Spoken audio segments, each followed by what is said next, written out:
Alright, I think it's going. I never can really tell when it actually starts. Alright, so here we are, back again on the board, Moss and Stone. Moss and Stone. Moss and Stone. So we had Blaze last week, and he decided to come back. So, and we played some Remnant, like we said we were gonna, on his channel, and it was quite fun. It took us a while to get started because we had a tutorial to get through. So that's fun. But I think you probably weren't worried about streaming the future ones, were you? We were just gonna play, chill, offline. Yeah, I think like the stream was nice, but it's not really like the target audience. I don't think That's right. many people are interested in watching us playing Remnant. They want to see us do tabletop RPG stuff, That's right? right. Confuses the algorithm. Yeah. Because you could do it in your Discord. Just mute everybody when they join the voice chat. Oh, yeah. And there's Twice Dead. Alright. So we do have Blaze back with us from World Shapers. And there is Nuts going on this weekend. Saturday, my time, 5 o'clock Central Standard Time in the evening. We'll play Nuts in Clock World, which that video review went live today. So you can go check that out. It was a long one. It's really hard to get reviews at like that 12-minute range. I just can't do it and actually get you information about the game. So it's a 20-minute video. It's a little long. But the Kickstarter will go live in just a few more days. September 2nd, I believe. So I can't believe I don't have that date on here. But it is September 2nd when it goes live. It is a very fun game. I had my best character death ever there. I would actually say from all the tabletop RPGs I played, Tales of Elsewhere is, after my own game, of course, the best game I've ever played. Just wait till you play Nuts. Then we'll fight. Yeah, that's a. I haven't played Nuts yet. I'm sorry, I can't rank it officially. Yeah. So. Well, fair. it's your own fault if you run your games at like midnight my time. See, if I run it at your time, then I have to find like 2 or 3 other Germans to run it with at the same time zone. So. You could also find like Spanish people, British. Good. French. But see, I know a couple other Germans, so. A good check. Is French. Yeah, there you go. All right, so I'm actually gonna turn you up just a smidgen here. You're a little quiet on my end, but that's fine. That's why we have adjustments. System reviews are hard. Reviewing it as a product is easier. Yeah, that's true. All right, so today, last week we went over.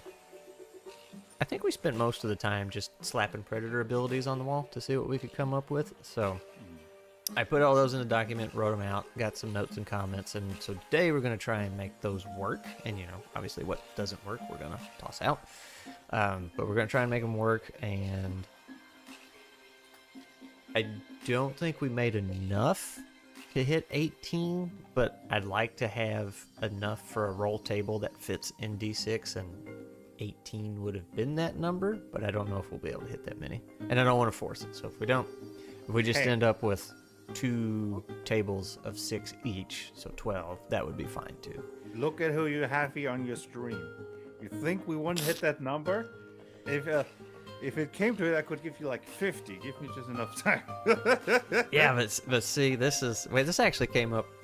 We were talking about it when Sage was on here, about in a system like yours where you have more numbers and rules and mechanics, it's a lot easier to come up with magic items and abilities, whereas when you strip it down to EZD6, it's like then it gets a little more difficult to come up with something.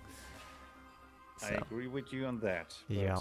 I said 50, not 2,500. I'm a madman. Going insane.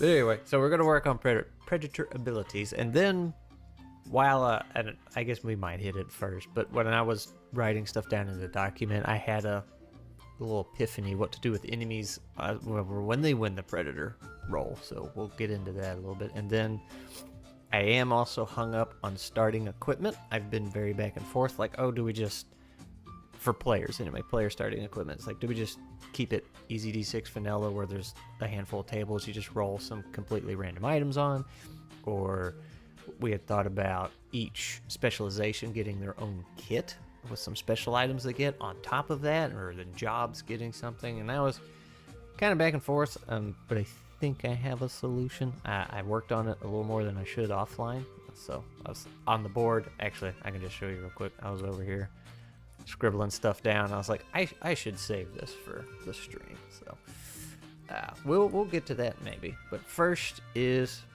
predator abilities for the player. So I honestly don't know how we're gonna do this, because I guess I'll just go over here. I have my handy dandy document here. I'll try not to leave it covering up the stream like I did last time. So Meat Eater, when landing the finishing blow with a melee attack, restore 1 strike. Works once per encounter. I'm fine with that one. That's pretty good, but it only works once per fight if you get the last blow. And it's a melee attack. Natural Fighter was attacked twice. I think that's gonna be potentially too strong. And plus there's something else it kind of crosses paths with, so how do I want to... I mean, maybe the second attack is with a Bane to balance it out. Ooh. It could be like Reckless Attack or something. You just kind of swinging. Or both attacks are with a Bane. I just No, potentially I like your more regular damage. one, and then your your follow-up. Yeah. That's a good idea. So let's do this. If I just copy that, and then I lift it up again, and then there we go. Put that blue. So Natural Fighter, and then we'll say issue possibly too strong. Consider second attack is a quick follow-up attack that has a Bane.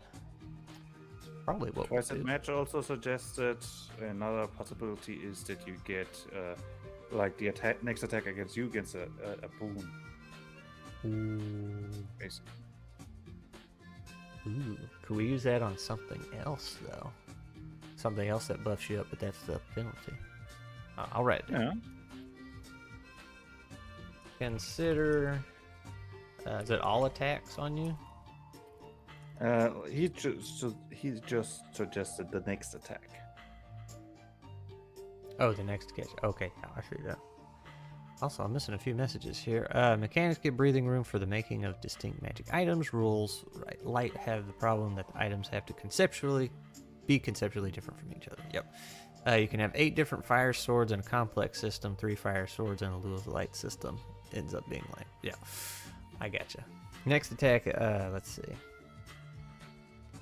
Next attack against you is booned. It's a fun word. Booned. Booned. All right. Durable. Beans.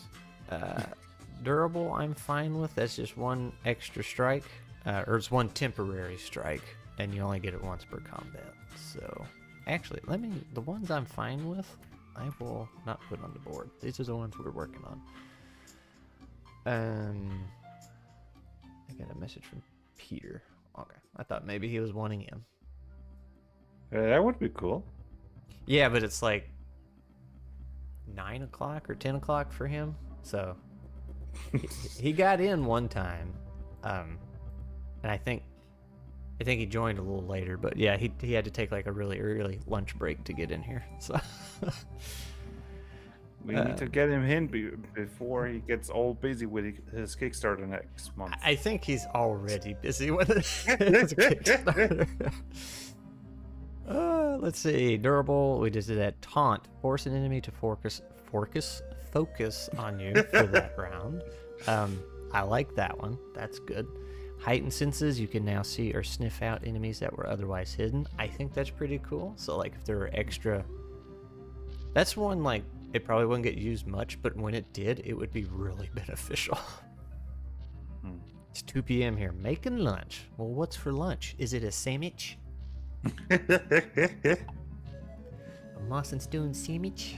All right, then we got intimidating locks one enemy of your choice in place. This lasts until the enemy wins the predator roll and can only be used once per combat encounter.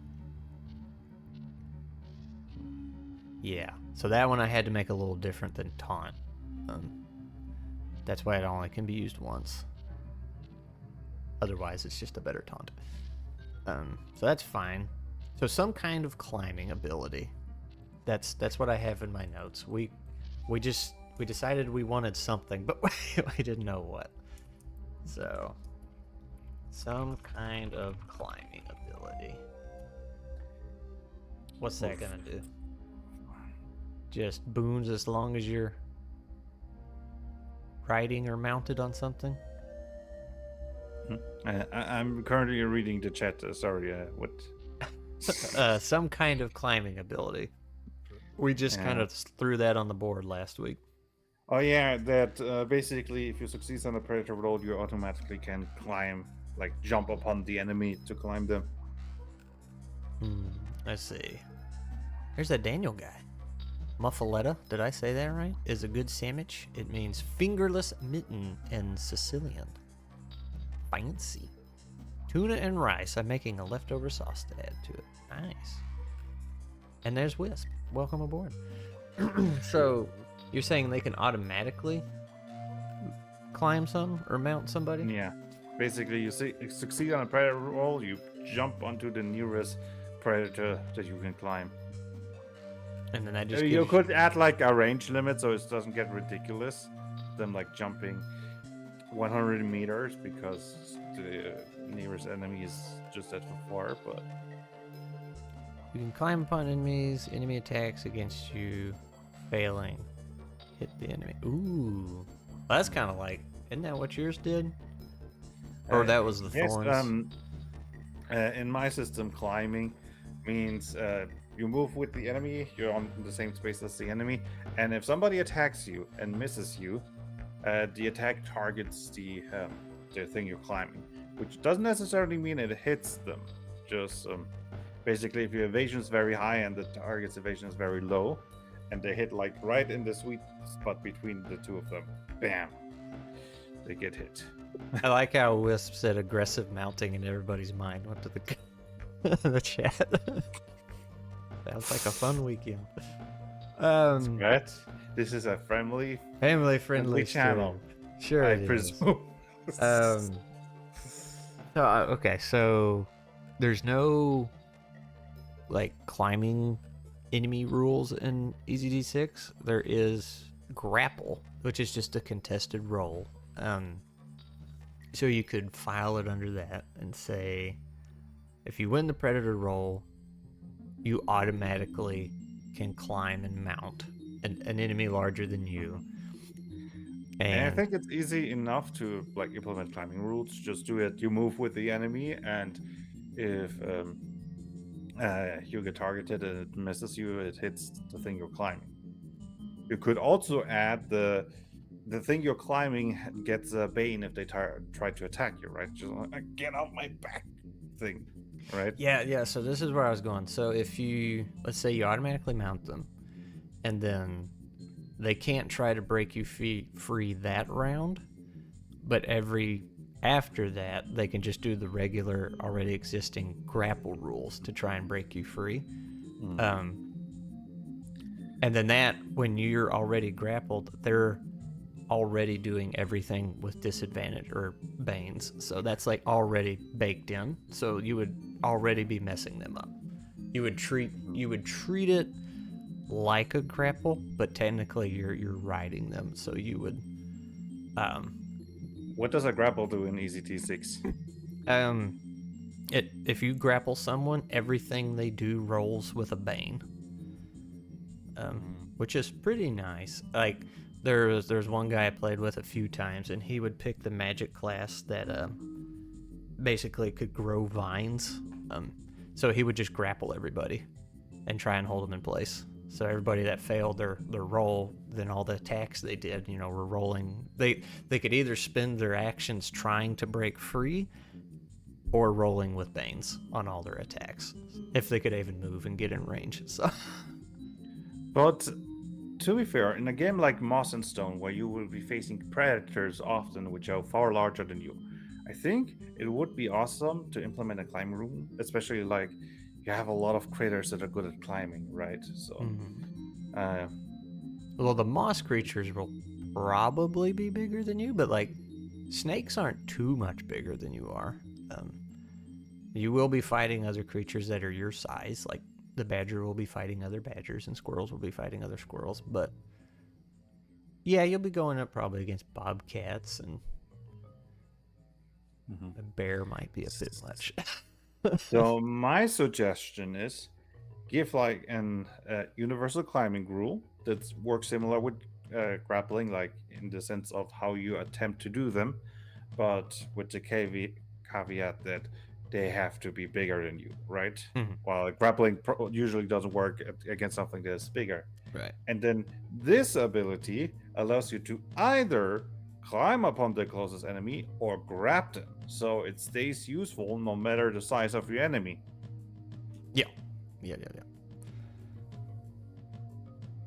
Lord of the Rings movie scene where Legolas swings up the mumical, however you say that. I've seen that movie once, and it was fairly recent.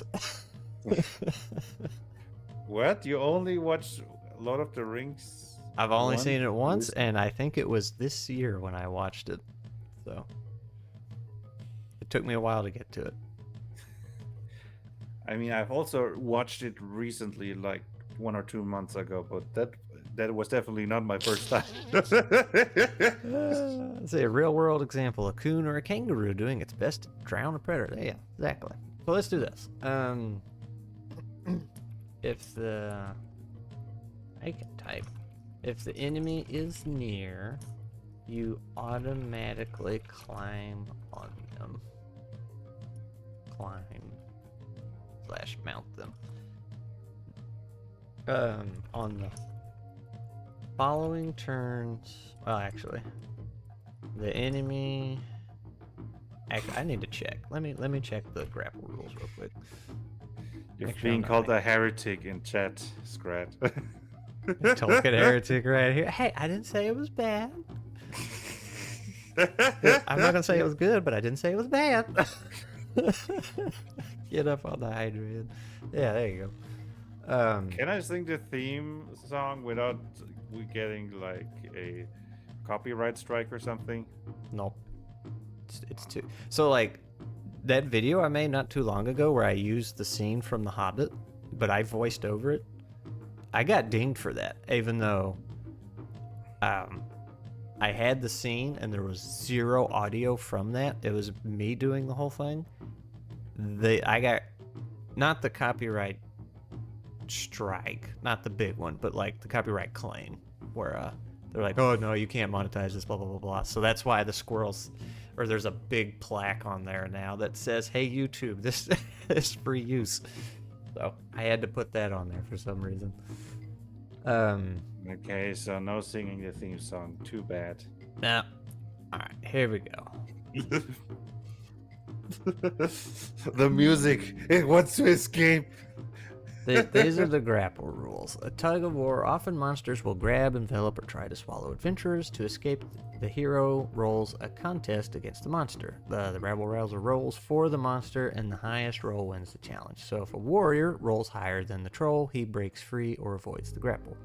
Remember to use banes and boons.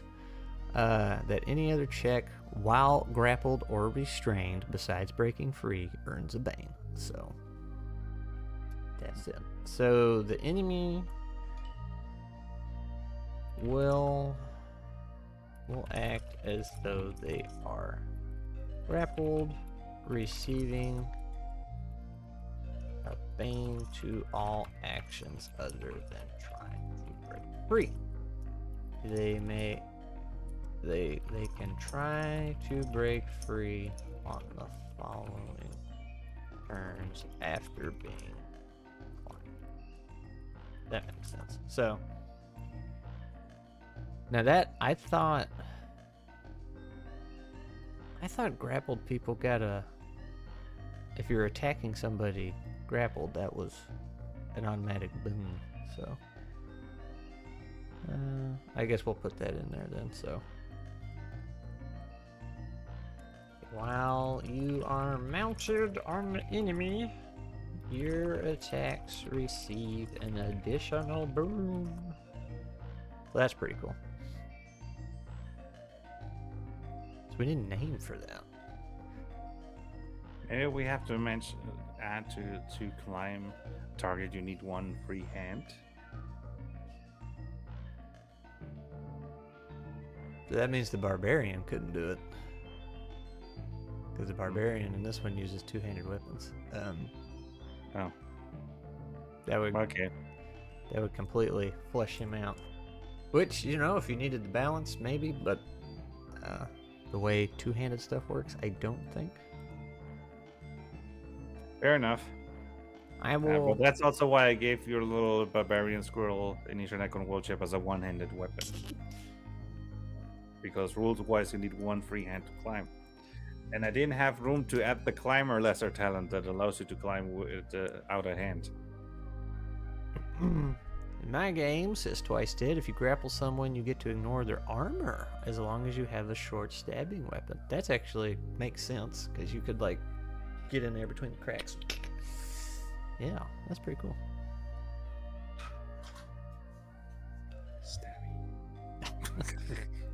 Stabby, stabby. This is just for cutting hair. I promise. Alright, so this one.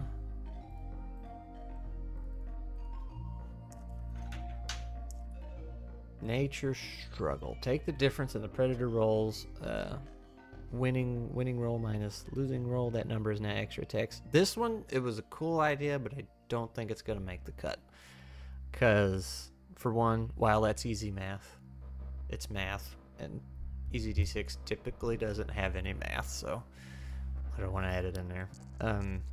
Plus, why would you do that when you could just pick the attack twice perk? And that's what I was saying earlier. Like, I think it crossed over with another predator ability.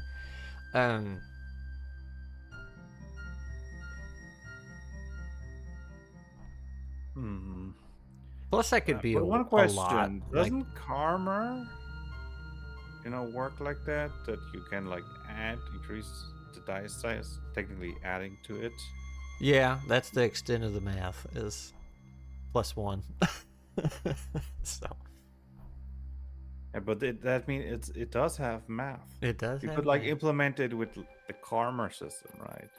I presume your system would also have a karma, even Yes. if it's called different. Yes. So the karma still say the same. you get free karma equal to whatever you rolled above the predator on all your rolls for that round.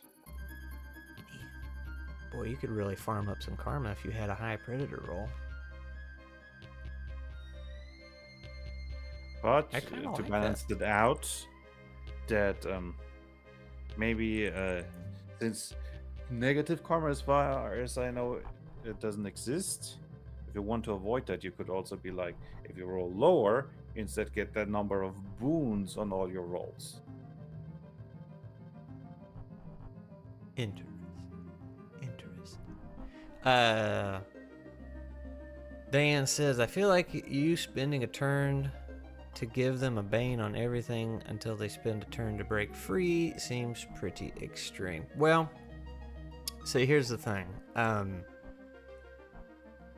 Their ability to break free, and you make a good point, and it might be true, but what I'm thinking is, if you're mounting something, like Blaze was saying, it's going to be bigger than you, so it's going to be stronger than you, which means their check on the grapple will have a much higher likelihood of breaking free. Like they will be able to just yeet you off their back. So you might get one round where you're really crippling them and you're getting some free attacks. And if they just, the dice happen to swing that way and you get to stay on, that's more fun. But also, if you're fighting a big monster, they're probably rolling 2 to 3d6 on their attacks anyway, so you're just taking one of those away, so they still have a pretty decent chance of hitting you. Now, if they were equal in player stats, then that would be very, very potent. So, but that's, Dan, that is why we have play tests to figure these things out. But that is a good concern. Maybe the higher one gets you another action for the winner. That way you can combo it with a double attack predator ability. I like Blaze's idea more than mine. Yeah, I'm kind of liking the however many points you win by, that's you get that much extra karma. But if you did that every round, that you might have to limit that to once per combat. Because like if you won, the predator happened to lose on a 1 and you rolled a 6, like that's 5 whole karma points just boing. Or you could also lose karma. And if you don't it's have going enough both karma ways. to lose, I thought it was just a one way, like if you win the predator roll you got some karma, so you're saying you can lose it too? yeah. And if you don't have any karma to lose, maybe you get a bane. Or we could say, okay, if you have 0 karma and you lose it, you don't get anything negative, so that this still is a net positive on average. Because if you got nothing to lose, you can still profit if you get lucky. Interesting. Wait, can you spend karma on the predator roll? No. Okay, good. Otherwise, you could like infinitely farm karma. That might need to be defined. To get karma. Yeah, that might need to be defined. I can't remember if I don't think I have that written in the manual, so I will need to clarify that. But the idea is no, you can't. It's just roll, and that's what you get. Because yeah, then you could just win all your predator rolls probably. Now we might allow the hero die to be used. Glia's back. The Kraken has entered. Let's see. So let's do. Excuse me. Try this.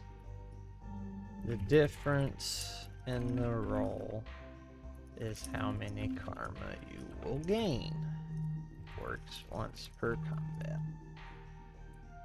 And then we'll have the question. You also lose karma.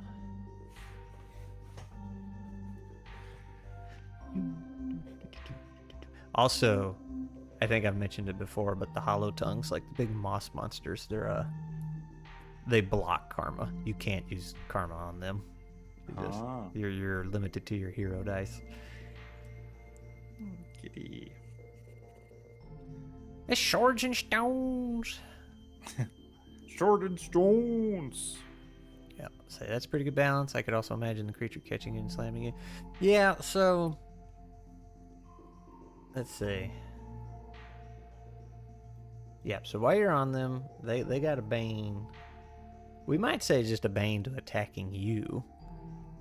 But then it's like, why would they? I don't know. There might be something, some kind of negative to add here for the player when they get dismounted. Like they might have to make an armor save. Maybe. Is there something like being prone in the system? Maybe? Let's see. And if not, you could just say you get banes on all your rolls for 1 round as you. Oh yeah. Like, so again. There's the inclination cat-like, and you can only ever be knocked prone if hit by a crit. But that is the only mention of the word prone.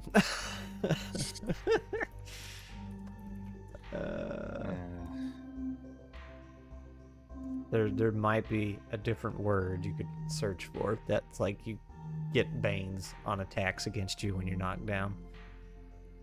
You can make that ignore armor when grappling his own ability to stack onto grappling.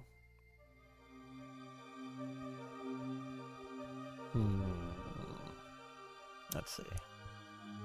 Limited to one-handed. I'm going to write this down.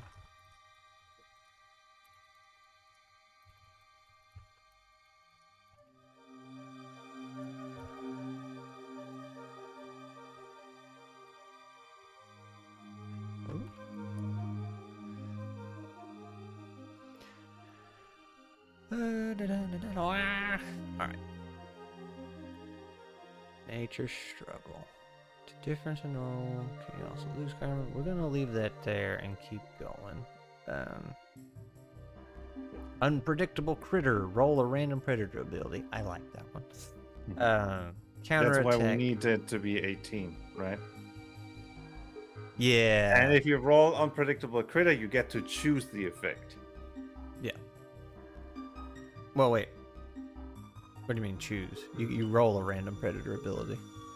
Yes, but this is also a predator ability, so it's on the roll table.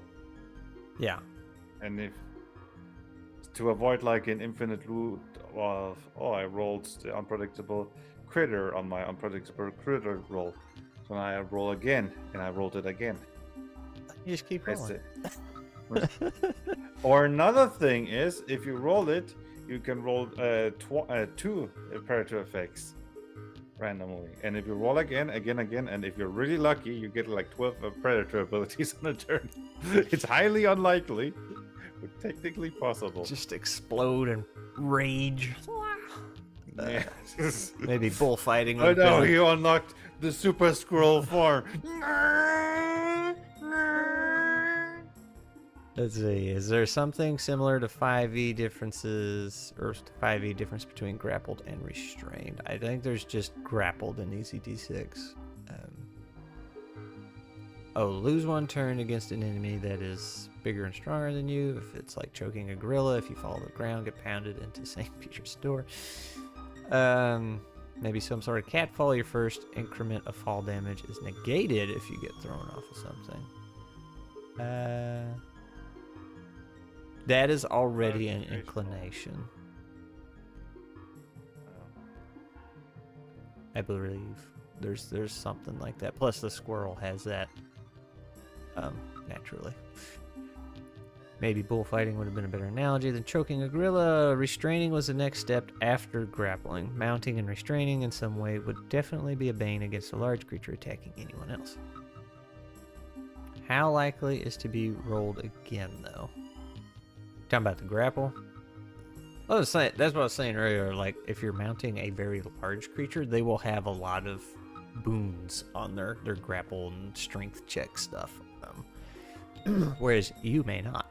See, if you're just a little squirrel, yeah, you climbed up him, but you don't get any like strength checks or boons to your grapple. Maybe. I don't know. That one needs hammered out, but I think we're on the right path. Unpredictable critter. Counter attack. Avoid damage and strike back in retaliation. Must roll an attack roll. And I got a note. This needs some kind of limitation. Otherwise, it will be strong. Once per round should be good. I think I had a different version of counter, but let's see. So let me put her on the board here. Counter attack. Avoid damage and strike back. Because if you limit it to 1 per combat, then this is just a better version of the +1 temp HP. Now, if you have to roll an attack roll, and you can only do it once per round, you still have the chance to get hit each time, or miss your attack. But or you roll the attack, and only if you hit, you avoid the damage. Yeah. The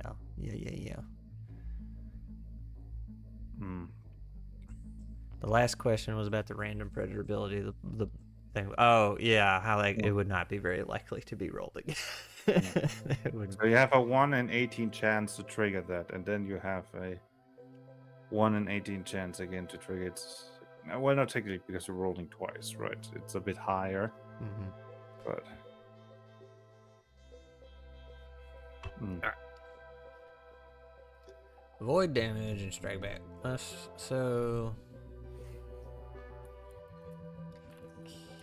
consider can only trigger once per turn. Consider only avoids damage if you land the attack. So you have to armor save. Or no, this is if you fail your armor save, then you get the chance. Is that how this is going to work? So something tries to attack you. You roll your armor save. Is it if you fail you have a chance to counterattack, or if you pass an armor save, you can try to... Depends on the kind of style, right? If you succeed, it's more about taking advantage of an opening because your attack didn't work. While if you fail, it's more about you hit me, I'm hitting you back. It's more barbarian flavored in that sense, right? Instead of skilled fighter, so block attack. Yeah. Counterattack makes me think you actually block the attack. And now you have, it's like, boom, bash them with the shield. And come in with your sword. Dark Souls style. Yeah. Parry. I'm 1 in 18. I'm not gambling my life savings with those odds. Good call. Alright. So, let's say this. On a successful armor save, you can strike back at the enemy. Must pass your attack roll. There you go. And then we can have another one that is a trigger when you get hit. And I don't think that needs limitations because you can only get hit 3 times before you're down. Yeah. So, Do you make it an automatic hit though? Like when you take damage, you just hit them back, or? I feel like we have that. Basically, like they got the sword in there, and you just grab it and headbutt them back or something. Your last strike, add 2 boons. If you're brought to 0 strikes, keep going. Crits get easier. Battlefield specialist. Let it rip. I'm taking you with me. Whenever you take damage, the creature attacking you also takes 1 damage. So if you made a badger and then picked like the extra health inclination, like you would be very hard to bring down. Everybody would just be dying trying to kill you. You might go down with them, but that's the idea. I'm Securoing the Wolverine. I tell you. All right. So I think I'm fine with counterattack with our considerations. So let's hop on to the next one. Defiant. When you are on your last strike, add 1 boon to your armor save. And then I have the thoughts, or let's see. Defiant. When you are on your last strike, add 1 boon to your armor save, or reroll failed armor save, or reduce armor save value. So we're gonna make a decision. When you're on your last strike, add 1 boon to your armor save. That's pretty solid. Like that's a whole extra die, and people typically do not get that. You roll the 1d6 to see what your armor is. Mm-hmm. So when you're on your last strike, add 1 boon to your armor save. And if you were the shield guy, I think it's just called shield bearer. That's like the lowest you can get your armor save. So if you're that guy, 4, right? 4, right? It might be 3 because he has a shield. That would be very hard to bring down because there's also an ability you can have when you would have took a strike. You can destroy your shield, but then your armor value goes up, which is not good. So when you're on your last strike, add 1 boon to your armor save. That would be very hard to bring down. But if you're the shield guy, like that's kind of cool. And plus, this only happens when you win the predator roll. This is not always on. Yeah, quite frankly, I like the flavor of him just having 1 extra boon. The whole just standing there, it has a lot of anime flavor, or just the defiant hero, the knight standing against the dragon. He's injured, but he's not giving up. I really love the flavor. of the fight and just having that boom. Like, you're not getting past me. So Yeah. Twice Dead asks a very good question. Mathematically, what would be more powerful?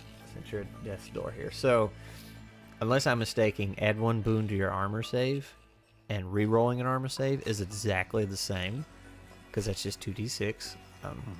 Now, if for some reason your armor save is 2d6 because of some other shenanigans, then a re-roll would be much stronger. And then I couldn't tell you on the reducing armor save. So, like, if you're already at a 3+ and you brought it down to a 2+, I feel like that would might be better odds than re-rolling. Let's compare the values. So if you just lower the value by 1, that increases the chances of surviving by 1/6. And I've just taken out the stat roller. It's basically how much it increases your chances depends on how high your armor is, right? Yeah. So 1/6, how much is that? Let me just calculate it because I'm comparing percentages with one, like 16% basically. So if you would just have an armor of 6, that doubles your chance of surviving. If you have an armor of 5, that's a 55 chance, and normally it would be like 30. So again, roughly 15% extra. If you have 4, that's 50% usually, and with this it's plus 75, so 25% extra chance. And if we go with 3, that's a 66 chance roughly. And with the boom, we are at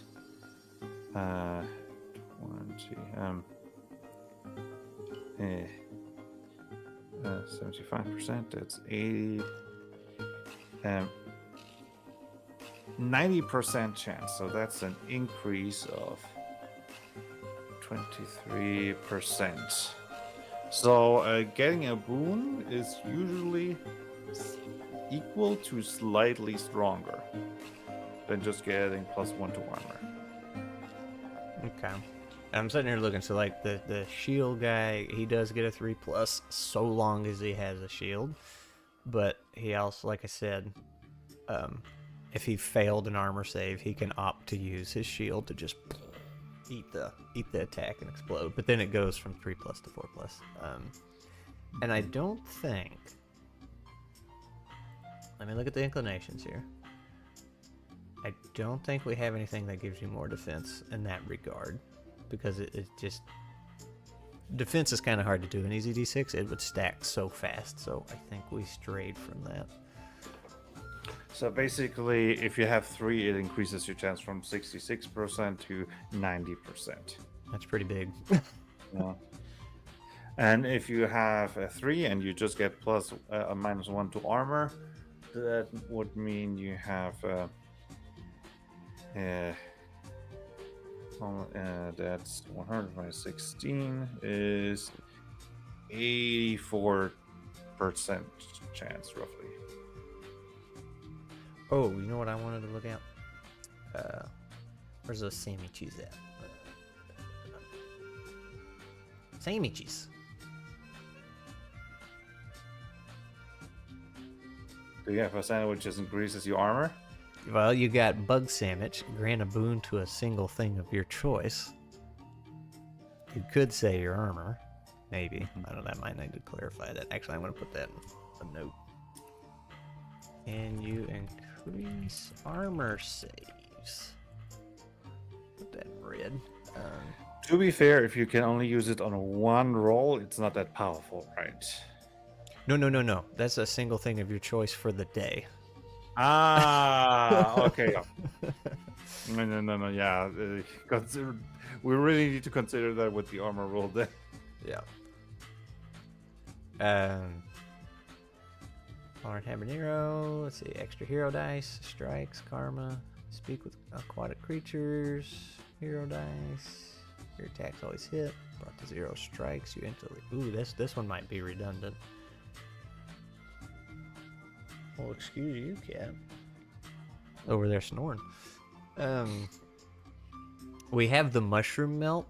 If you are brought to 0 strikes, you instantly jump back up with 1 strike returned. So you could have the mushroom melt and the predator ability that lets you jump back up when you die. You're just like, I'm not going down.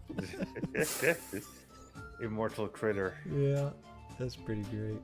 All right, froggy flatbread, you're immune to poisons, sneaky stealth attacks, crits. Okay, so none of these boosted defense except maybe that one. So we're fine there.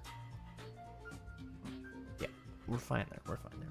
The thing is, if you reduce the armor by 1, that's technically math. If you use a boon, that's just an additional dice. Boon it is. All right. Actually, I'm gonna put a no math.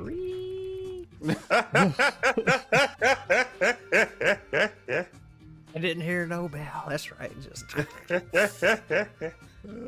All right. So let's do. We'll leave it at 1 boon to your armor save.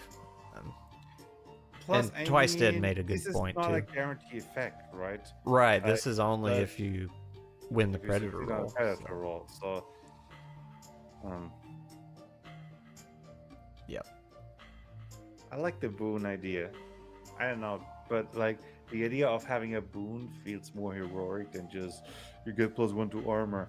Yeah. Well, No, I was gonna say I like what Twice Dead said. If boon and reroll are the same, then ask yourself: do you want to have a fail-safe reroll, or if you want to fail-safe, then it's a reroll. If you want to feel more tactile, or like you were saying, heroic, add a boon.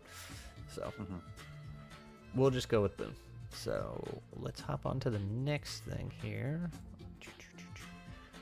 The Reaper's Call. When you are on your last strike, instead of getting armor saves, add 2 boons to your attacks. So if you had a mushroom meld active and then this, like, yeah, you're going down swinging, boy. Yeah. Rules of nature. Yeah. So Okay, I'm stopping. I'm fine with that one. Too angry to die. If you are brought to 0 strikes, you can keep on fighting so long as you keep winning the predator roll. If you fail the predator roll, you are dead. If you're still at 0 strikes when the combat ends, you die. So, unless you have a mushroom melt. But those sandwiches are rolled randomly, right? So you cannot build specifically for that. They are random, and if you have the inclination, you can pick two or 3. I think it's 2. Which ones you start the session with? So like for a 1-shot. That one, actually, let me go back here and look. Is it like a cooked one or? I need inclinations, not sandwiches. It's chef. Start with 2 sandwiches of your choice. When reaching a safe zone, you can make a number of random sandwiches equal to the size of the safe zone. So that is the only way you can get sandwiches, unless the GM's just like handing them out, as loot or something. Or someone force feeds you their sandwich. Can't you like buy them or something in a settlement? I say that's up to the GM how they want to run. They're basically potions. So the potions in EZD6 when I play are usually pretty precious. Because I've only done 1 shot, so it's like, yeah, you might find 1 or 2 potions in the dungeon while you're here, but there's perks that let you start with them. So the difference is like if you find a magical potion in a dungeon, so magic, it's still fresh. But if it's like a sandwich, there's a sandwich in this dark lost cave who has been in here for who knows how many months. well, clearly you are unfamiliar with wall turkeys. You know those? Are you familiar with wall turkeys from Castlevania? Yes, I know wall turkeys. Yeah. So You do know that wall turkeys are not real, right? yes. So, but also, the reason we're kind of leaning this way is we we've kind of stripped money out of this equation. Because the idea is these safe zones, they're settlements where all the critters are kind of watching out for each other. That's why you get a free tinker tool when you go in there, and with the perk you can make some random sandwiches and stuff, so it's no bartering. I mean, You obviously do you're get a random sandwich. sandwich. Sandwich. Give me my sandwich. So that's kind of the vibe we're going for. Not the sense of, oh, everything's happy and perfect and we all give each other things. It's like, no, we're the little critters and we're surviving together on this. So, but the size of my main question is basically, unless you're the chef, you don't get to choose your sandwich. What about not choosing a sandwich? Unless you're the chef, you don't get to choose the sandwiches you right. get to eat. Right. So. Which is important, because it's one thing if you can like, ooh, I take this sandwich and this combines correctly with this, and now I'm immortal, basically. Yep. But if it's random, then you sometimes get the big one, but you need to get very lucky. Yeah, buddy. Daniel says I wouldn't trust a sandwich found in a dungeon. The DM determines difficulty and asks themselves how many sandwiches am I giving out. That's the coward's way of thinking. Nom nom nom nom nom nom. It just reminds me of the meme where an adventurer eats one old moldy bread off a skeleton. I know that meme. All right, so let's see. Where were we? We were fine with the Reaper's Call. Too angry to die. Glenn, he's not here today, but he had the Killer Instinct idea. Crits get easier each round, but by the time you reach crits on a 3+, it's, once again, math, you become exhausted and can't move for 1 round, and the crits reset. I'm very unsure about this. It's a very cool concept, but like... I like it. That one definitely needs testing. Like, that could be... Because I believe so long as the enemy is close by, if you finish off an enemy with a crit, you can keep carrying on the damage to the next enemy. So, if you just were surrounded, you could just... Question. What's my question? Oh yeah, right. How long does combat usually last in EZD6? How many rounds? Not very long. It's usually over pretty quick. Exploding crits definitely speed that up sometimes. But if you don't explode, and I mean, you only get 3 hits. Now, granted, you have your armor saves. Actually, we can just skim through some of the bad guys here. Excuse me. In vanilla EZD6, like this one has 2 to 3 strikes. This one has 5 strikes. This one has 3, 2, and then this rather large one, just called the Beast, it has 10 strikes. But enemies don't get armor saves, so when you the player land a hit, that's automatically damage done. So if you have 4 players, that's potentially 4 strikes. So the big beast could be 2.5 rounds. And if anybody explodes their crits, it could be faster. Basically increasing crits, and once it's reached, that's 3 rounds. So the exhaustion usually doesn't trigger. Maybe maybe what we could do is once you reach 4, you get crits for that round, but then you're exhausted and can't act the next round. So it's more reliably that if you're really lucky and you get these, that the exhaustion actually triggers, and that it might have an actual downside.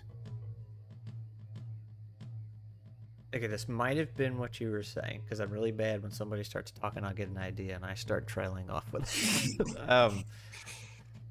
What if we reduce the crits really far? Like, hey, you crit on a 3+, but if you crit 3 times in a row, you're exhausted for a round.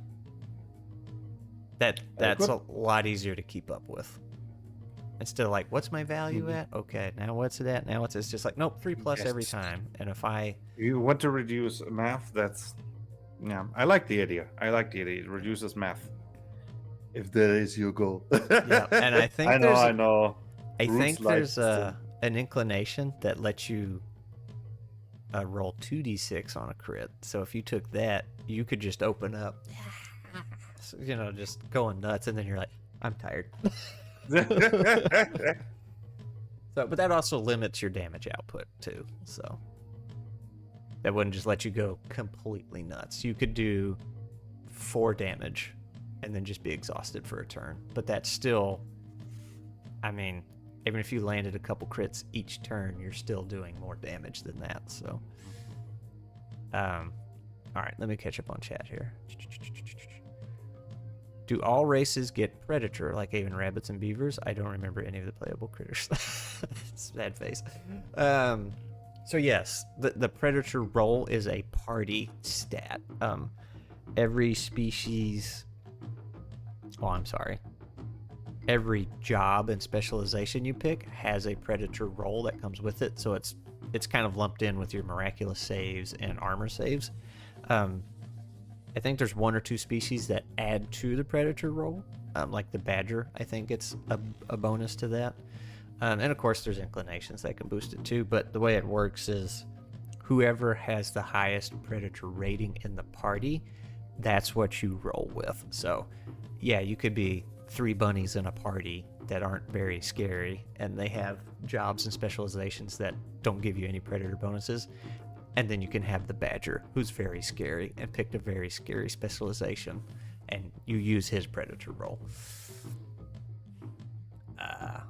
Rabbits are vicious killers. They're all for each other, especially that Monty Python one. Yes, the bunny. That sounds like a mix of rage and haste. Yeah, it does. It's very good. I would imagine at a certain level you use sight of the difference between friend and foe. Ooh. That would be cool. Like, you just start raging so hard, you just, whatever's closest to you. The big one gets 10. Yeah, that one did anyway. I think there's some kind of demon in here that has even more than that. Let's see. Oh, whatever. A sarlacarn. Something with tentacles. That has 12. Worm of the Wastes. Basically a big sandworm. That has 10.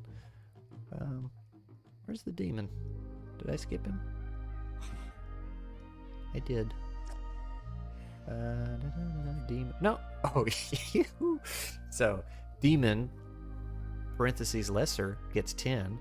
Demon parentheses greater, he gets 30. And he's a 5 to hit. So,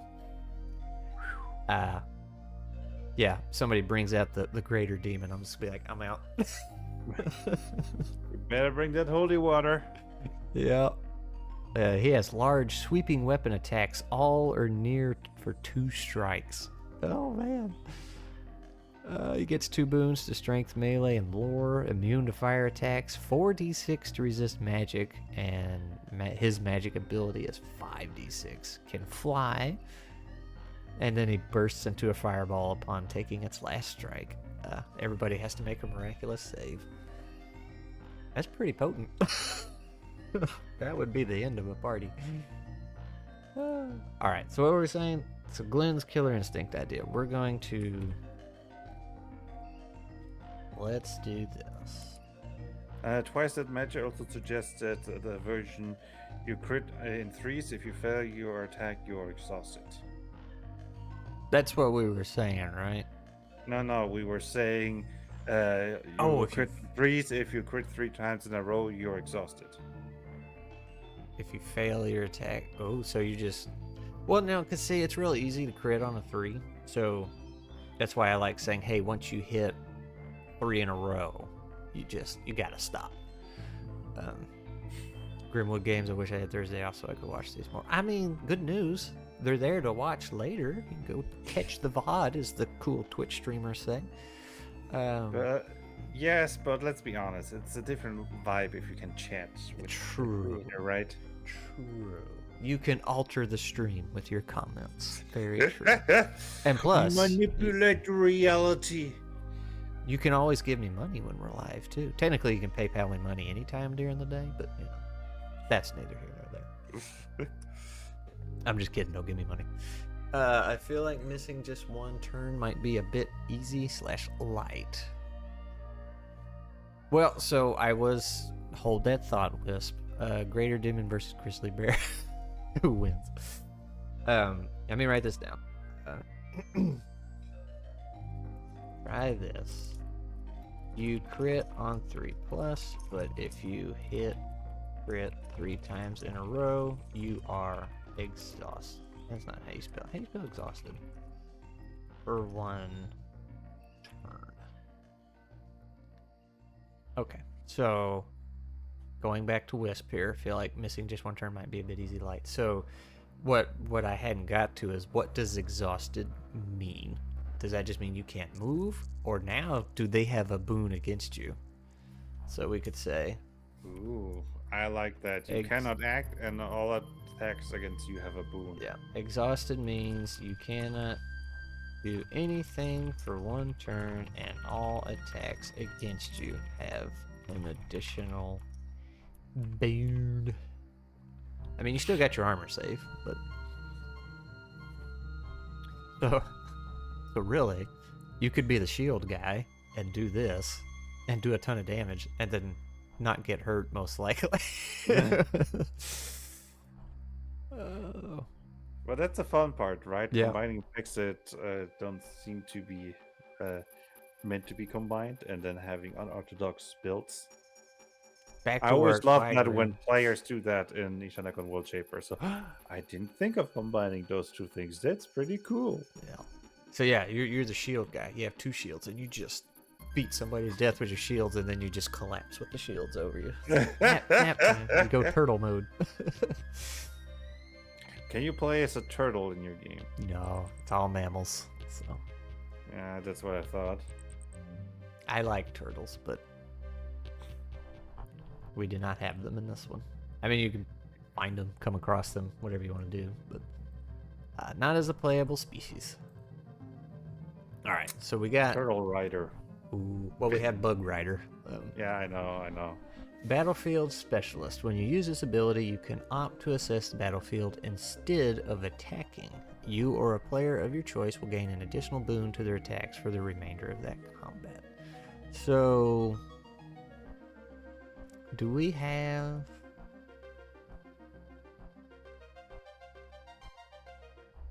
When landing the finishing blow... can only be triggered once. I don't think we have anything like that. We have some attack stuff when you're low health.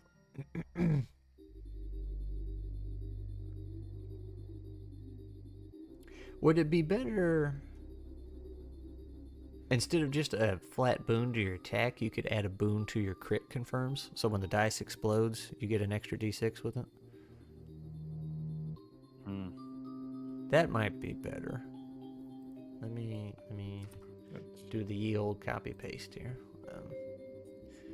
and remember to minimize that. Battlefield Specialist. Consider, instead of attack boon, have crit confirms. Roll extra d6. Exhausted, set your armor to 5, maybe? That might be... Well, if you're the tank, if you're the shield guy, that would be a great option, because that would really balance them out. But if you're already 5 or 6 plus armor, like, that doesn't do anything. No. Which is a lot of the classes are setting at 5 plus. No. Razor turtle strategy. I have a tortoise. Her name is Michelle, like a pun of saying my shell. Ha! Well, actually, so on that note, I don't have a tortoise. What's a pangolin? Is that That's the thing with the Star claws, Wars? like Sand Slash from Pokemon, kind of, right? And they always look like they're afraid to ask you something every time you see a picture of them. That was. Oh.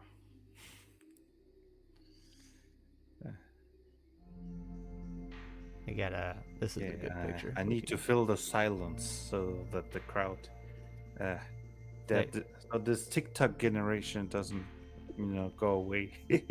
There you go, Dan. It's just this turtle randomly showed up. You probably already know the story. He just showed up in the pond and he's hanging around. This is 3rd year in the row. I mean, he'll leave and then come back, but you would play an RPG to Sand Slash. Dude, Sand Slash is cool. Clouds. Yeah. All the generation, well, maybe not all of them, but most of the Generation 1 Pokemon were really cool. You can play one in each and every World Shapers. I mean, what do you need? You need natural weapons, claws. Just take natural weapon. You need to be able to dig, take made for the ground, and you pretty much almost got everything. Maybe like just some high armor with natural armor. Good to go. Alright, so consider crit confirms extra d6. Yep, I like that. But now what? Somebody said something about exhausted. Or no, that was the armor thing. Never mind. We already talked about that. Okay, so let her rip. You release a pungent odor. Enemies will only target you if no other target is available for that round. So it's a funny one. Yeah. The animal that looks like a shy kohai, always. The pangapups ride their mother's tails when they are tired. Aww. Sounds adorable. Close the gap. You rush to your enemy if they are far, or you must travel through rough terrain. You may close the distance for free. When using this ability to close the distance, you will gain 1 boon on your first attack against the enemy. I think I'm fine with that. Because that's just like you're rushing in, and then when you get done with that one, you could rush to another one. Mm-hmm. I'm going to make a note in the document, though.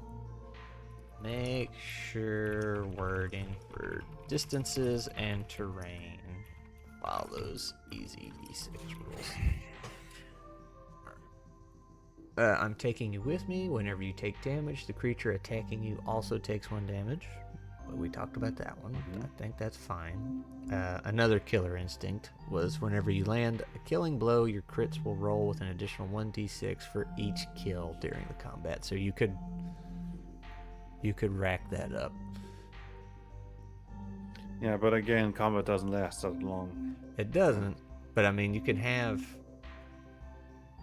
like a lot of guys, like little things you're fighting, and if you just knock one out, you're like, all right, that's another crit, that's another crit, that's another crit. But if we do battlefield specialist where you get extra crit d6s, this one might become redundant. Plus I really like what we did with the other killer instinct, so we might, I don't know, I kind of like the idea of killing something making you stronger. Yeah, leave it in there. But I mean, if you have... But let's be honest, if you're just fighting a lot of weak enemies, what does the crit really do for you? You can just mow through them as they keep exploding. On this one, you overshot the kill on this one, you overshot the kill on this one, right? Yeah. Well, see, the thing with crits in this one is they just let you keep attacking instead of doing more damage. So, like when you finish off one guy, if there's another one near to you, you can just hop over to them and keep pop, pop, pop, pop. So if you were surrounded, just add the rule. This only works once per turn. Boom, problem solved. Ugh. Why would you want to limit it to once per turn? So that you cannot crit chain and just get like a bajillion plus d6s on the crit rolls. But I want a bazillion d6s. First you're complaining about possible balance changes. Yeah, I know. And now you're saying, oh, but I wanted those bajillions. I don't want the game to have it. I want the d6s. Sounds like a Slayer kill. Yep. 1d6 for each kill during combat.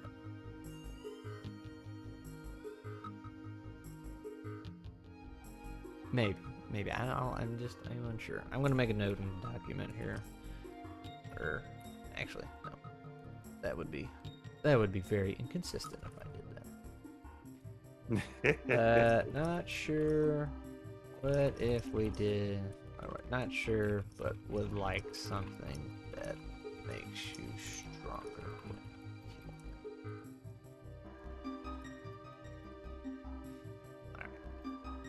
I'm gonna leave that there and just keep rolling. Only blood. You must be the first player to act, but you deal +1 damage on your attacks. Ooh. So yeah, if you were already had like the inclinations for lower crits or something. I like it. Yeah, and that's every round too. Well, every time you win the predator thing, anyway.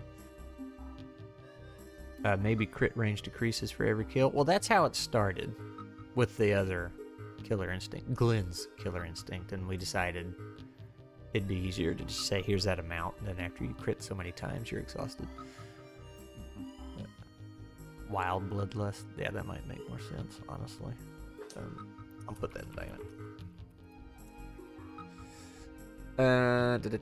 maybe how does the size thing work with critters like a 1 ounce mouse player, 40-pound badger, 80-pound pangolin or otter? Seems like it is. And we had this discussion very, very, very early in this development, and there's some suspension of disbelief required. But we're also, the way we decided to go was like, okay, we have this range, and we're just gonna kind of bring the big ones down a little bit and raise the little ones a little bit, so everybody's kind of in the middle. So badgers got a little smaller, mice got a little bigger, kind of thing.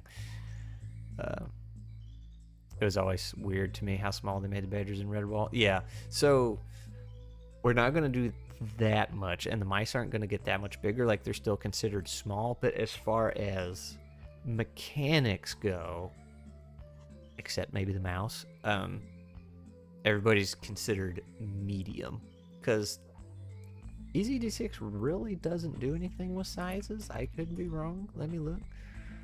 I mean, if it doesn't really do anything with sizes, you don't really need to define it that much, and then it's okay if there's like a difference in size. Yeah, like the Beastmaster, you can pick. You get the Beastmaster class. I'm sorry, you get a creature that comes with you, and it says the beast can be up to medium size and has 2 strikes or 1 strike for a small animal. So there's not really like, you know, D&D, you have some sizes like, oh, it takes up this many tiles, and this takes up this many tiles and gets this much more movement speed or something like that. That's really not a thing in this. Like, here's in the monster side, the section, determined just for animals. That's the monster. Animals. Determined strikes by overall size. Small to medium, 1 to 2 strikes. Large, 3 strikes. So it's just like, whatever you want to do. So we're just going with that. Since there's no mechanical stuff to worry about, it's just like, okay, players are medium across the board. But when you start getting into the roleplay side of things, like, oh, you know, there's this small hole in the wall. It's like, oh, I'm a mouse. I'll get in there. You know, maybe I can squeeze through there. So, like, again, no mechanical issues. I think it works in fairy tale cartoon logic. The mice is bigger and the badger is smaller. Yeah, like I said, to an extent. And then, but like the perks that the badger get implies that he is bigger and scarier. Like, he gets the extra strike because he's bigger, and he gets the extra predator roll because he's so large.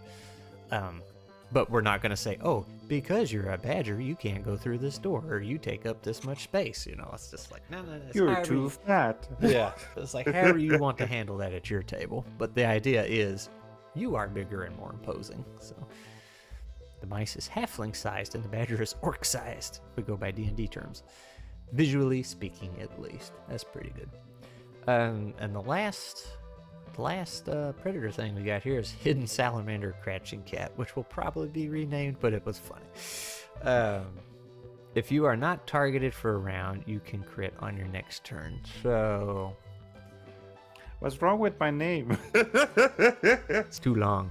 And I have the note here. This is fully in the GM's hands to not target a player, so not really a by chance thing. And crit on your next turn is also very similar to the dragon's jump ability that already exists. So, if you're not targeted for a round, you cannot crit, or you can crit on your next turn. I mean, you can purposefully stay in the back lines, right? If you have like a nice badger tank between you and the enemies, you can provoke this. Seem unassuming and then rush in. Haha, I was a kung fu master this whole time. Oops. Sorry. So, I don't know. My hang up on that one is, I mean, one, it is very similar to the dragoon thing, but also it is reliant on the GM to make function. You know, the GM could be like, well, I know that guy back there has this thing, so I'm going to just shoot an arrow his way. Boom. Like, okay, you got targeted. Now you can't crit, so that wouldn't be a very fun feeling. If you aren't damaged for the round, maybe. Yeah, I was thinking something in there. This would be like a more advanced counterattack. If you successfully armor save, your next attack will be crit. Or we could be like, enemies get a boon against you, and then you get the free crit on the next turn. Blood for So blood. basically, of course, this is based like on the whole stereotypes. Ooh, that character looks like a buffoon. Haha, he was a master in combat this whole time. And them like just standing there, taking a hit. So, so you can punch. Now it's my turn. That's kind of like the take damage, give damage thing we got, though. But it's not the same. And you don't have to get hit to get the boon, right? So what are we saying here? Let me put it on the board. So if you don't want to give the GM all the power, be like, enemies get a boon against you this turn. Next turn, you get crits.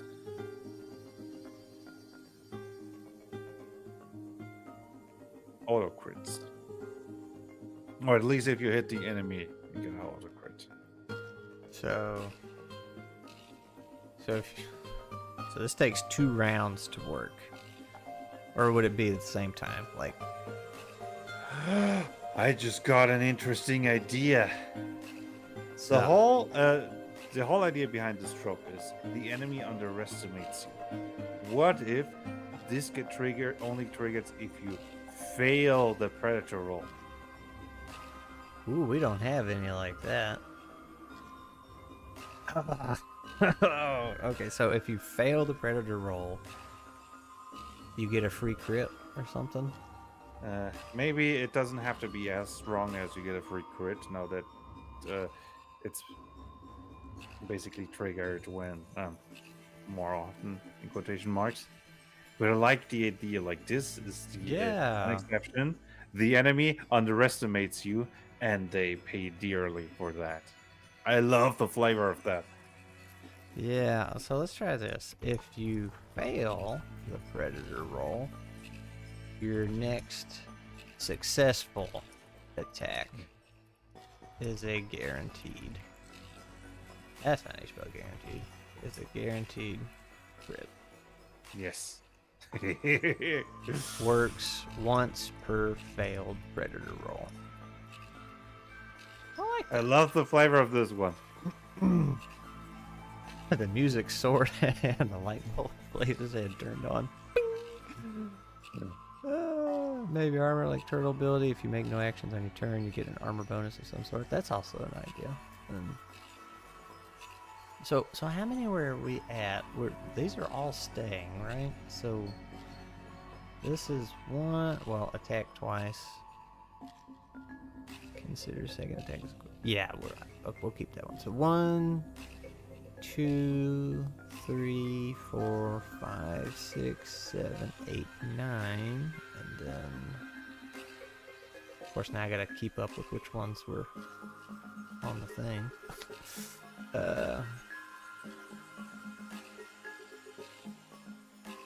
10, 11, 12, oh my, 13, 14, 15,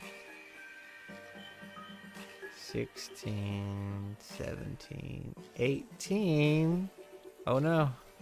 18. We got more than 18. I mean, that's a good problem to have, right? Yeah, I think it was like 18, 19, 20, 21, 22, maybe 22. I kind of lost count there. Or 23. If we can get to 24, I guess you can. Yeah, that was my next suggestion. It just has to be divided by 6, right? So, Well, the nice thing would have been if it was 18, then it's like, well, roll a d6, divide by 2, you know, that's your d3, and then roll a d6 on the individual tables. So now if you have 24, it's like, well, they gotta roll a d4, which, you know, who rolls a d4? We could also just go for 36 then.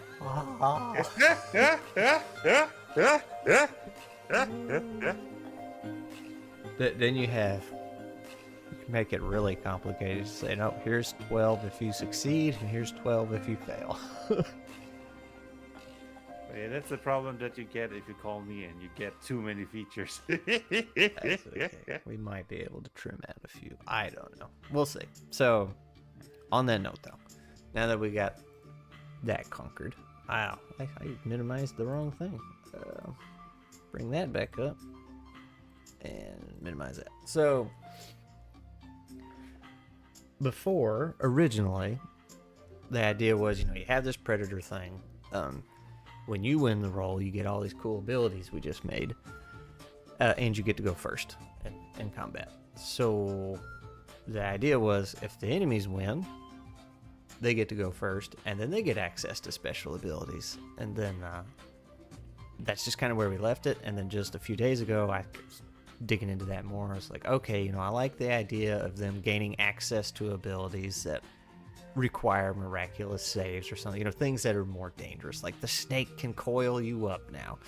But then I had the thought, well, instead of having to come up with individual unique monsters and then individual and unique abilities for each monster that have to be explained, what if when the enemies win the predator roll, all their attacks are now just miraculous saves?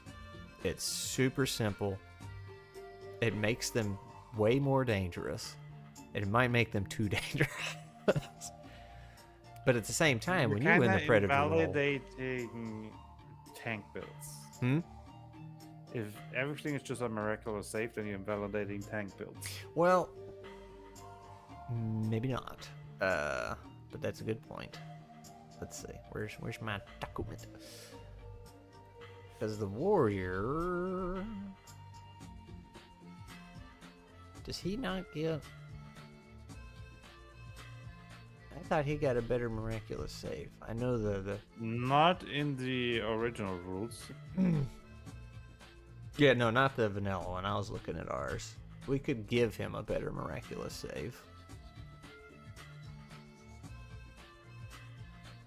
I know the preacher one has a high one because he's using his faith.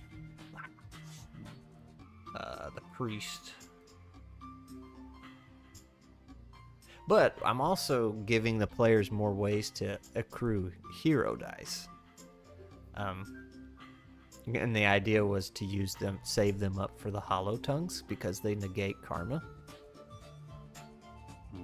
Okay, that could be another thing. If you lose the predator roll, you can't use karma on your stuff.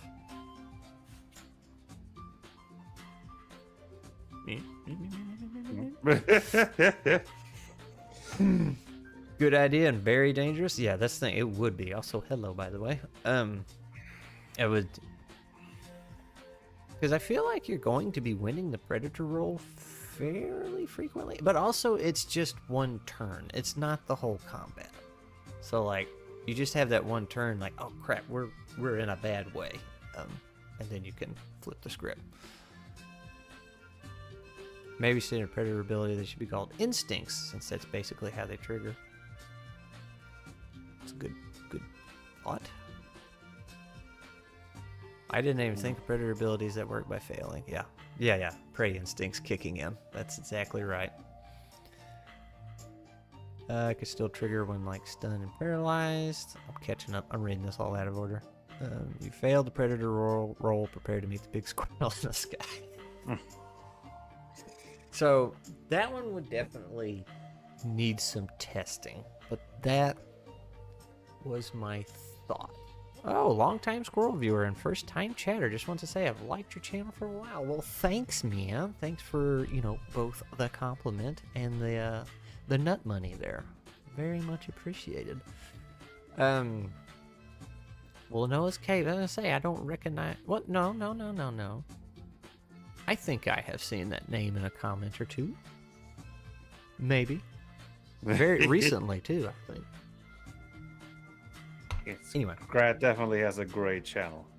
I'm a big fan. I have few fans, but big fans. I am a tall man, so I count as a big fan. But I mean, I've seen the photos of you. I'm not sure if I'm bigger than you are. No, I'm tall. I'm just. Yeah, tall. thin. Sorry, yeah. The English word is tall, not big.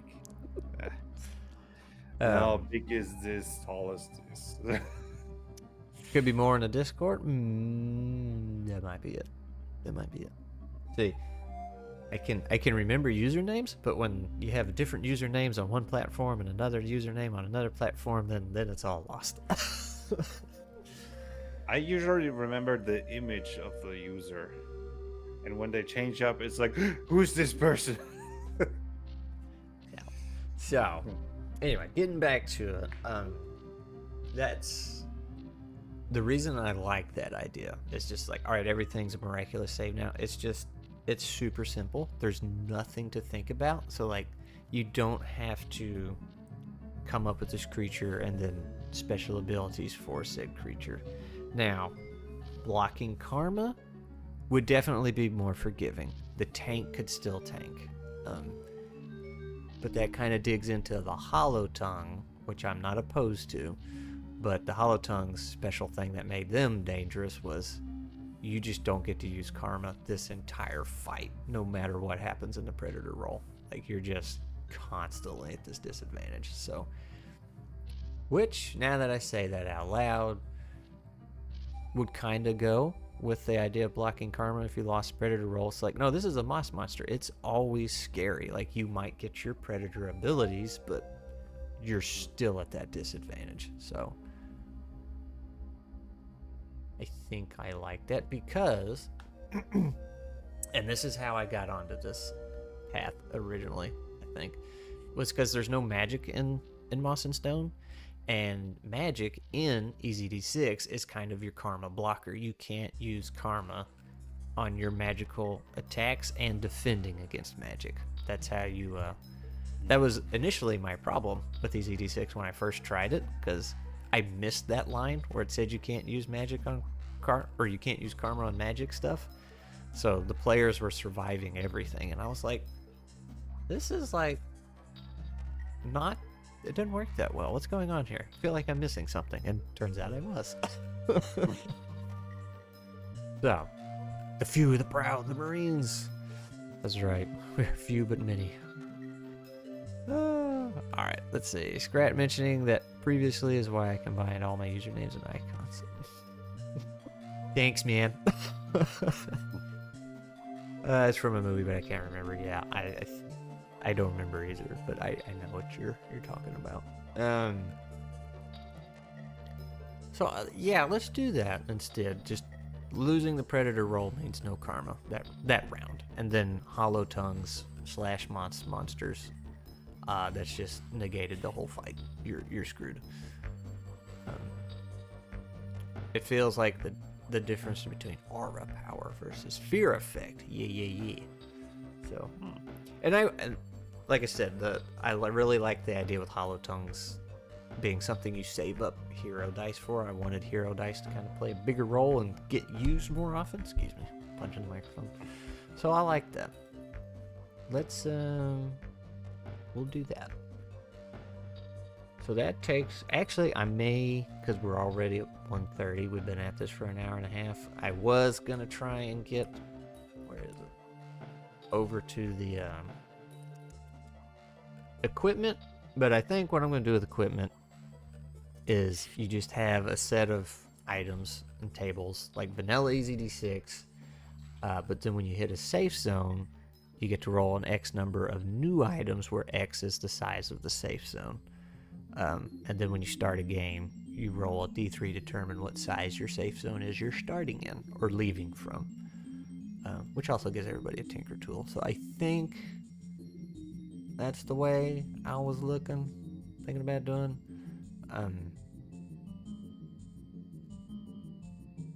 Then I just have to come up with a bunch of weird items to roll for, or you can just make your own. No karma when losing the predator roll is a good way of representing being on the back foot. Yeah. Why is Crash on the board? Because we were talking about turtles, and that was a good picture of the turtle, where he's sniffing it. And you can also, like, you just see like the cut off version, but he's kind of still, you can see him in the background. Yeah. Brad. Well, I'm just gonna have to. Oh, I know what I have to do. This will be. I've got the full view of the there we go. cat in the background. I just uncropped the camera. He's right here. I disturbed him. So I think that's good. And yeah, so if we're doing that, we don't have to design a bunch of monsters and weird abilities. Look at that foot sticking out. We can probably slide into some play testing. Let me check my document here, because I think the classes are done. Ignore the red text, it's fine. Because a lot of that was for items, and if we're going to do items the other way, then that's not an issue. We got some inclinations. I might could add some more inclinations, but we got sandwiches. We got a crap ton of whisper stones, courtesy of Twice Dead Mage.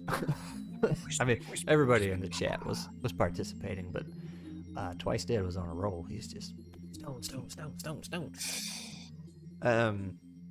lots of those classes, and then the monsters are just basic. So maybe next week we'll do some test encounters. I don't know. Because I'm in a weird spot with Moss and Stone. Because let me draw this. I was explaining it to somebody last night. We were so like here's Scrap, and then here's Brother Jacob. We were running parallel like this. We were just working on the same stuff at the same time. And then we were going to hit a split in the road, and I was going to go off to this side and do my stuff. I don't know if this is helping or making this more confusing. And then he was going to go his way and do his stuff, and then we were going to meet back up and run parallel again. So like I was going to do a bunch of lore and flavor text and stuff like that. He was going to draw some maps and locations, and then we were going to rendezvous here, and then we were going to proceed as one again. So we are about right here. Actually, that would have made more sense with green.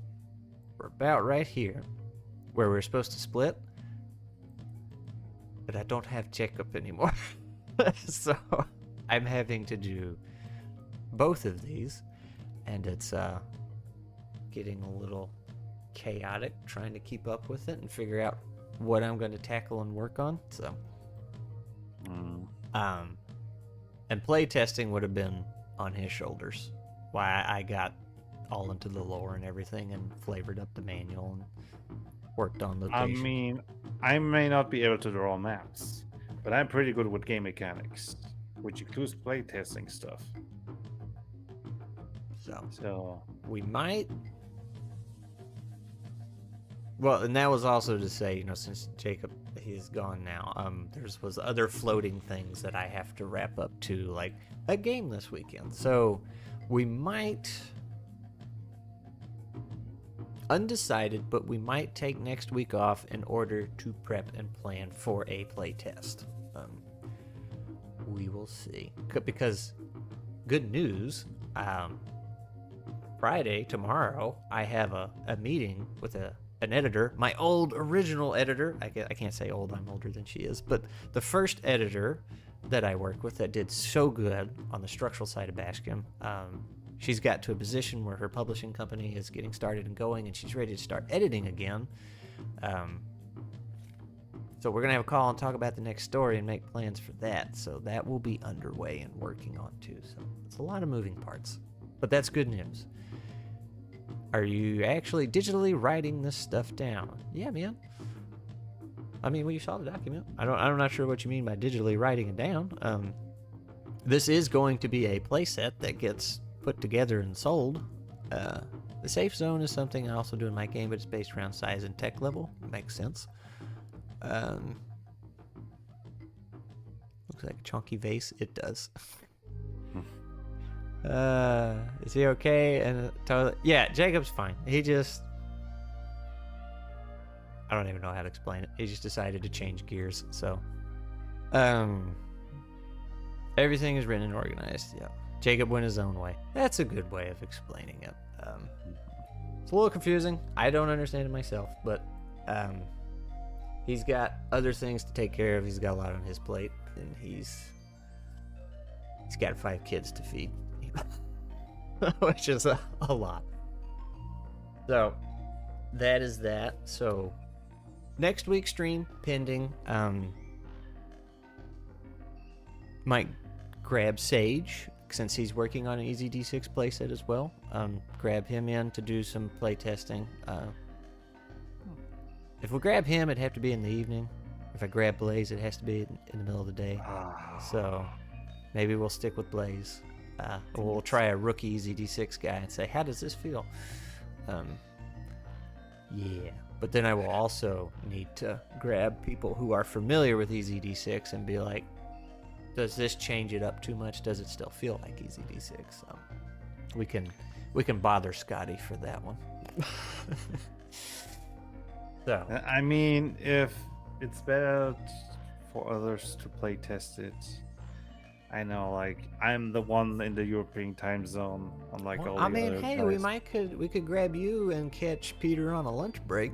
That's 2. Yeah. There's probably some other folks. We can bring Twice Dead into here. A lot of people were volunteering last stream for playtest and stuff. Either last stream or a stream before. I think it was the stream before when everybody found out Jacob wasn't here anymore. Everybody was stepping up to the plate, which was very cool to see.